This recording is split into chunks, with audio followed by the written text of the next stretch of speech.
Para tuloy-tuloy lang na may masasakyan ng mga pasahero sa PTEX papuntang Baguio, nag-step up ang Victory Liner para sa bayan. Tara, sama kalamin natin na detalye sa kanilang biyaheng PTEX Baguio. Quick disclaimer lang, special permit ang biyahe na ito, so it's anyone's guess kung magiging permanent ba o hindi pagbalik sa full operation na ang Solid North. Hi guys, ako si Renz at tumating ako sa Parañaque Integrated Terminal Exchange o PTEX ng 4:16 AM kasi dito ang sakayan ng bus na itatrain natin ngayon papuntang Baguio. Located ito along Kennedy Road malapit sa Macapagal Boulevard sa Parañaque at katabi ng LRT1 Asia World Station.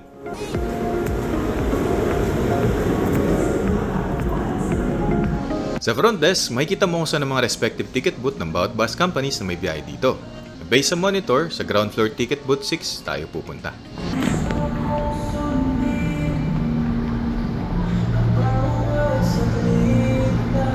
Sa tabi ng McDo, ang ticket booth 6 at nandito nga ang ticketing ng Victory Liner. Dito sa ticket booth, pinakita ko lang ang email sa phone ko na pinadala sa akin ay isang valid ID para bigyan ako ng bus ticket. Na-share ko lang na pwede kang magpa-reserve sa kanilang website or magpa-reserve sa ticket booth 6 sa PTEX at syempre mag-walk-in pero napili ko ang online kasi convenient sa katulad ko na malayo sa PTEX at makakapili ka pa ng seat mo. 641 pesos ang pamasahe ng biyaheng PTEX Baguio ng Victory Liner, although may additional 50 peso transaction fee sa website kaya in total 691 pesos ang binayaran ko. Sabi ni Kuya sa ticketing, sa Gate 5 Bay 35 magpapark ang bus at dahil may oras pa, bumili na muna ako ng breakfast sa isang fast food chain na bukas na kahit alanganing oras pa.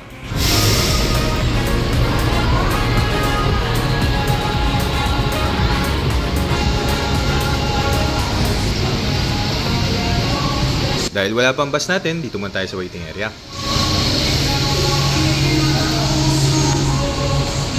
At 4:50 AM nang narinig ko sa katabi kong naghihintay rin sa biyaheng Baguio na nakita raw niya sa monitor na delayed ang pagdating ng bus. Hindi ko lang nakuha na delayed ang Victory Liner kasi sa dami ng biyahe na dinidisplay. Pero finally, dumating na ang bus na hinihintay natin ng 5:05 AM.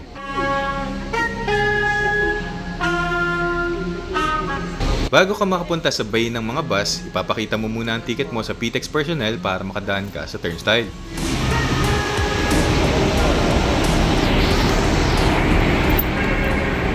Ito ang ride natin for today's video, ang Yutong Bus number 278 ng Victory Liner.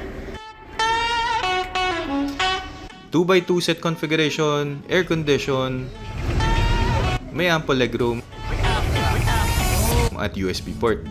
Hindi ito first class kaya hindi equipped ng CR ang bus.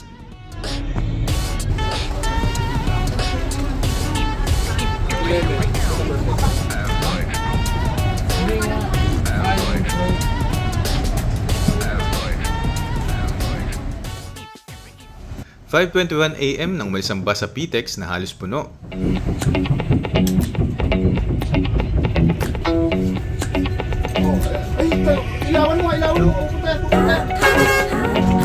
Dalawang schedule ng Victory Liner araw-araw mula PTEX papuntang Baguio City, 5 AM at 1 PM. Kapag ikaw naman ay paluwas ng Maynila, ang schedule nila ay 3:30 AM at 6:30 PM.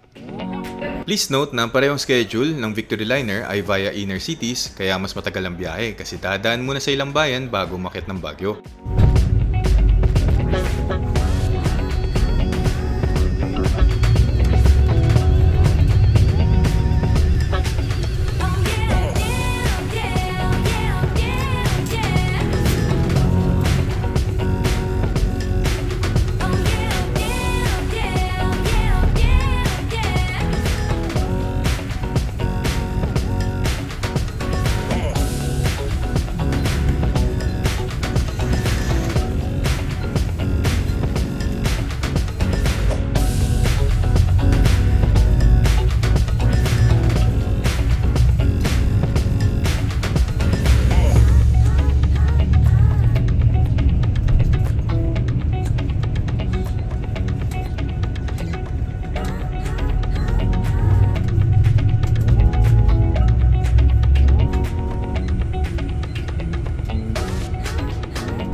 Dito na sa Magallanes Exit, lumabas si Bus 670.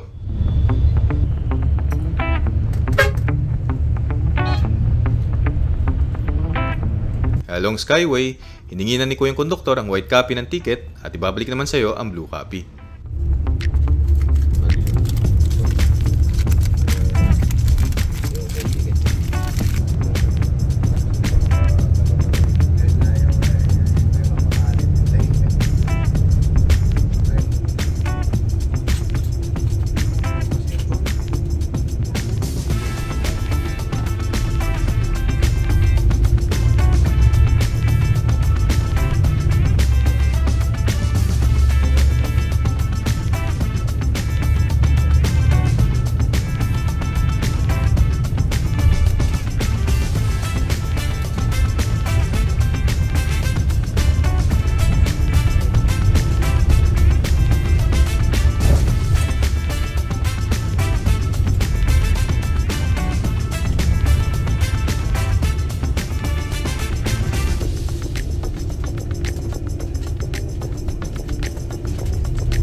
Katulad ng nabanggit kanina, ang biyaheng ito ay inner cities. Kaya nag-exit ang bus sa Dao as opposed sa videong Cubao-Baguio Express dito rin sa channel na sa Puso-Rubio na nag-exit ang bus.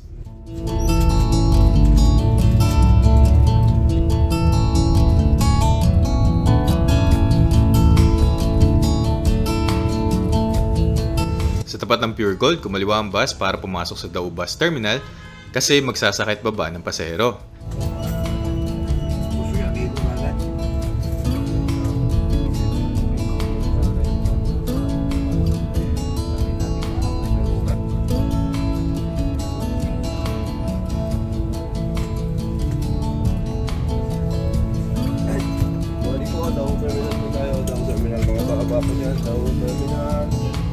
Nandito na tayo sa Mabalacat City Bus Terminal Complex, also known as Dao Bus Terminal, pagkalipas ng almost 2 hours na biyahe. Ang pamasahe papunta dito mula PTEX ay 210 pesos.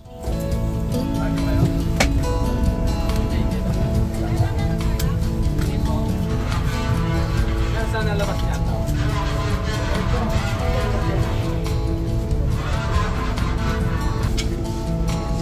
Mineral. May tubig tayo. Pito raw ang bakante, bandang dulo. Siyempre, pwede rin mag-CR mga pasahero dito.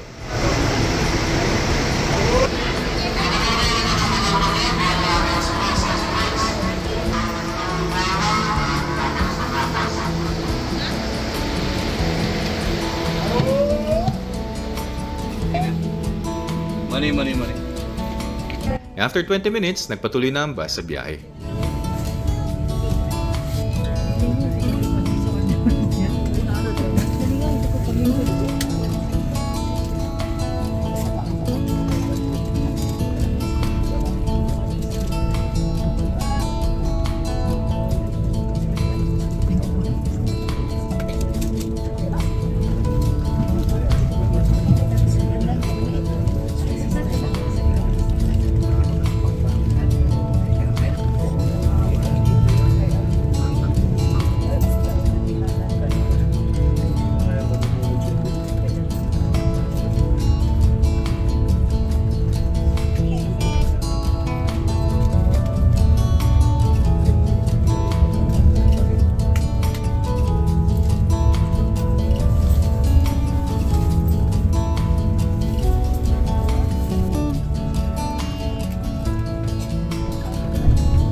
Welcome sa Urdaneta City, Pangasinan pagkalipas ng almost 4 hours na biyahe. City Hall sana yung nasa kaliwa kaso may nakaharang na kortina kaya hindi natin nakuhanan.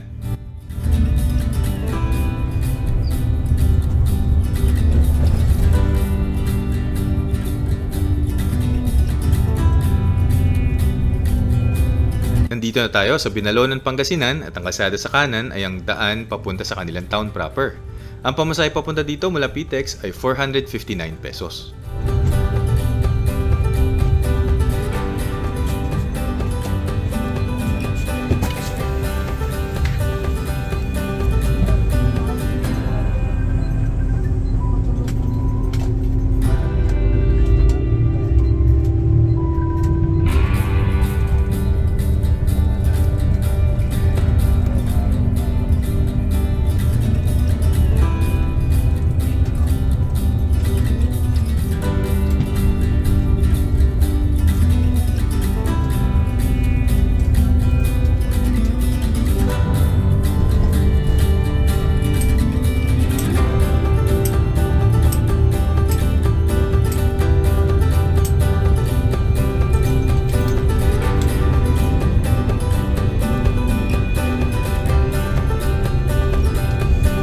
Gaya ng biyaheng express, tumitigil din ang mga biyaheng inner cities dito sa Season Bus Stop.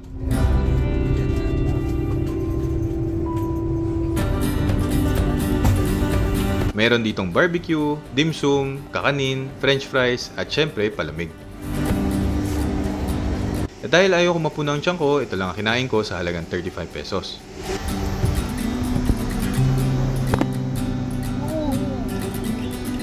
Nagpatuloy sa biyaheng bus ng 10:03 AM pagkalipas ng 30 minutes sa mill stop.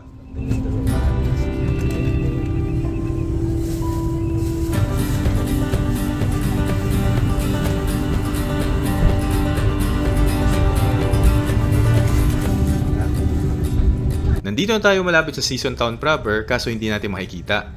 Also, ito na huling bayan ng Pangasinan na madadaanan natin.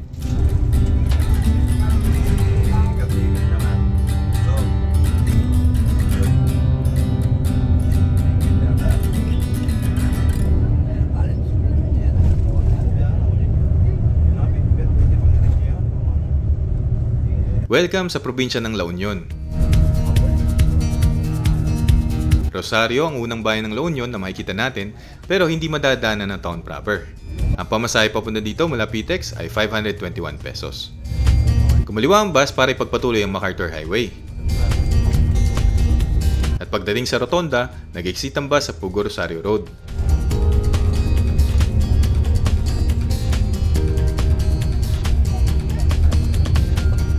Dito na magsisimula ang uphill at zigzag road.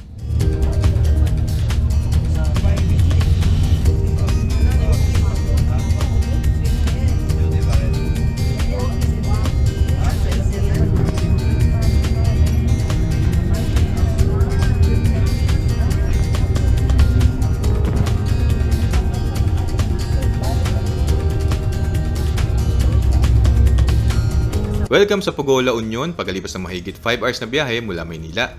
Kumanan tayo sa Ago, Baguio Road kaya hindi natin madadanan ang kanilang town proper.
Welcome sa Tuba, Benguet.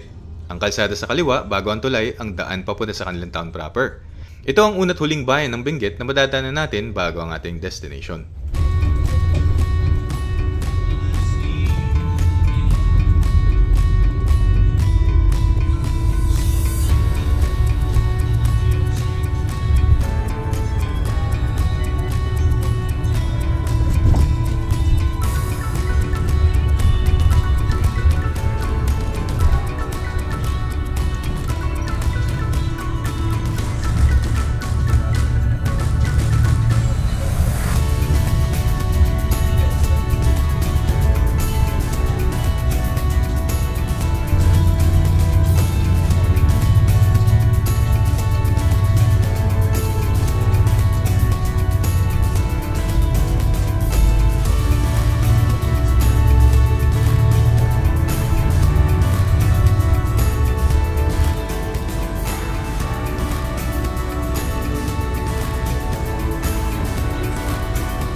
Magandang tanghali po. Welcome po sa Baguio City. Nasa terminal na po tayo.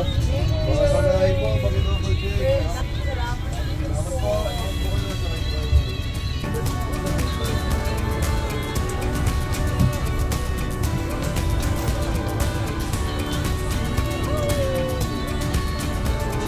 And finally, nandito na tayo sa drop-off area ng Victory Liner sa Baguio ng 11:40 AM pagkalipas ng 6 hours and 19 minutes na biyahe mula PITX. Salamat sa bus crew ng Bus 278 ng Victory Liner.